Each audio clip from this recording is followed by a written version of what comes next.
ಸದಾತ್ಮಾನಂ ಯೋಗಿ ನಿಯತಮಾನಸಃ ಶಾಂತಿಂ ನಿರ್ವಾಣ ಪರಮಾಂ ಮತ್ಸಂಸ್ಥಾಮಧಿಗಚ್ಚತಿ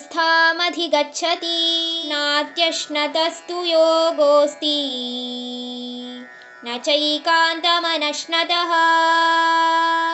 ನ ಚಾತಿ ಸ್ವಪ್ನಶೀಲಸ್ಯ ಜಾಗ್ರತೋ ನೈವ ಚಾರ್ಜುನ.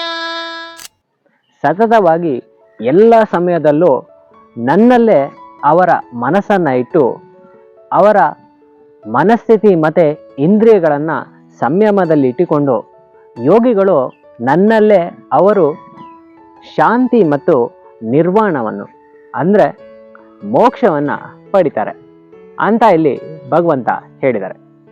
ಅರ್ಜುನ ಯೋಗವನ್ನು ಪರಿಪಾಲನೆ ಮಾಡೋದಕ್ಕೆ ನಾವು ಹೊಟ್ಟೆಯನ್ನು ಖಾಲಿ ಇಟ್ಕೊಂಡ್ರೂ ಕಷ್ಟನೇ, ಅಥವಾ ಹೊಟ್ಟೆಯನ್ನು ತುಂಬೋ ಥರ ತಿಂದರೂ ಕಷ್ಟನೇ. ಅದಕ್ಕೆ ಹೇಳ್ತಾರೆ, ಈ ಸಂಯಮ ಸ್ಥಿತಿಯಲ್ಲಿ ಇರಬೇಕಂದ್ರೆ ಯಾವತ್ತು ಹೊಟ್ಟೆಯನ್ನು 4 ಭಾಗ ಮಾಡಿದ್ರೆ ಅದರಲ್ಲಿ ಅರ್ಧ ಭಾಗವನ್ನು ಅಂದರೆ 2 ಪೀಸನ್ನು ಆಹಾರದಲ್ಲಿಟ್ಟು 1/4 ಭಾಗವನ್ನು ನೀರಿನಲ್ಲಿ ಮತ್ತಿನ್ನ 1/4 ಭಾಗವನ್ನು ಗಾಳಿಯಲ್ಲಿ ಇರಬೇಕು ಅಂತ ಹೇಳ್ತಾರೆ. ಇದು ನಮ್ಮ ಆರೋಗ್ಯಕ್ಕೂ ತುಂಬ ಒಳ್ಳೆಯದು.